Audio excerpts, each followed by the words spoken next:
Hello ka-trade, ituturo ko sa inyo ngayon kung paano mag-invest sa Philippine stock market. Step by step ito, napakadali lang, kaya mamaya pwede ka na mag-invest pagkatapos mo manood itong video. Una ka-trade, mag-open ka ng COL Financial Account. Ito yung stock market trading account. Meron tayong video tutorial, yung link nasa description. Kapag na-approve na yung account mo at nakapag-fund ka na, i-search mo sa Google ang Blue Chip Stocks Philippines.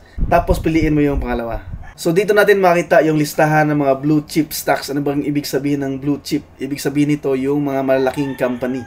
Mga SM, mga BDO, mga BPI, Ayala Land, Meralco, PLDT, yung mga top company sa Pilipinas. Dito lang tayo mag-invest sa malaking company. Huwag dun sa maliliit kasi baka biglang malugi or mag-bankrupt yung company na. Mamili lang tayo dito kung alin magandang opportunity na mag-invest, yung mura yung stocks nila, yung bumaba yung presyo.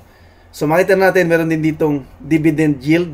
So ang ibig sabihin ng dividend yield in percent, approximate income earned in dividend payout per year. So kapag bumili tayo ng stock sa kanila, bibigyan tayo ng dividend. Example, bumili tayo ng stock sa Meralco. So yung investment natin, bibigyan tayo ng dividend worth 7.87% every year. So iba-iba yan, depende sa company. Merong 1%, 3%. So dividend pa lang, may kita na tayo every year. Saan naman natin makikita yung price chart para ma-analyze natin kung maganda ba mag-invest?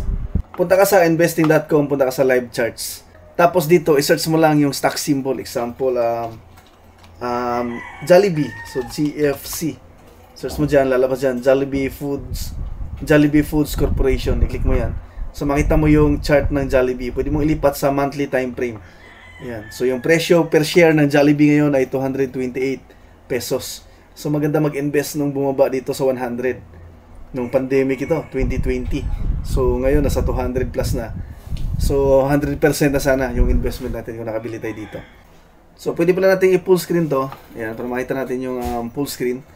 Ito, San Miguel Corporation. So 101 pesos yung stock price nila. So pwedeng bumalik sa 175 o kahit 150, mag 50% profit na tayo. So magandang investment to.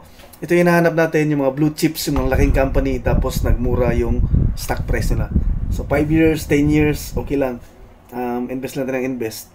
So pag tumaas yan, kita na tayo. So i-check nyo lang dito yung mga stocks na gusto nyo tingnan. Pagkatapos doon, punta na kayo sa COL Financial at mag-fund na ng account niyo. Okay, punta tayo dito sa quotes. Search natin ang SMC, San Miguel Corporation. So makita natin ang bid saka ask price. Okay? So, ang ask price, ito yung presyo kung saan makakabili tayo ngayon, instant, makakabili tayo. So, ito naman yung bid price, ito naman yung mga bid ng mga buyer na kung sinong may ibibenta ng 100.8, so merong bibili ng 40 shares, mga ganyan. 110 shares, 1,450 shares. So, maghihintay na bumaba yung presyo, yan yung mga bidder na pag bumaba, bibili sila. Pero dito sa ask price, yung instant ngayon, bibili agad tayo, merong nagbibenta ng 6,810 shares. So dito naman makita natin, board lot ang minimum ay 10. Ibig sabihin, 10 shares ang minimum. So ang presyo ngayon, kung 101 times 10, so 1,010 pesos ang minimum na pwede natin i-invest dito sa SMC. So bili tayo, punta tayo sa trade, buy. Lagyan natin yung stock code, SMC. Number of shares, 10. Okay, so select natin to. Ito yung bibili natin. So 1,012 pesos. Okay, so buy. Okay, so preview order. So lagyan natin yung password natin. Ito na yung details. Bibili tayo ng 10 shares. So merong fee na 2.98 pesos. So place buy order. Your order is being sent for execution. Please see trading history section to verify your order status. Trading history, check natin. Okay, show orders. So ito yung transaction natin. Nag-order tayo, accepted, posted, tapos executed. So nakabili tayo. Punta tayo sa portfolio natin. So dito sa portfolio natin, makita natin yung mga stocks na nag-invest tayo. So makita natin, meron tayo ditong 10 shares, total shares sa SM or San Miguel Corporation. Ayan. So ito yung floating profit natin. So negative pa tayong 12 pesos. Negative pa ng 1.19%. So ayan, nakapag-invest na tayo. As low as 1,000 pesos, makapag-invest na tayo sa stocks sa SM, sa SMC.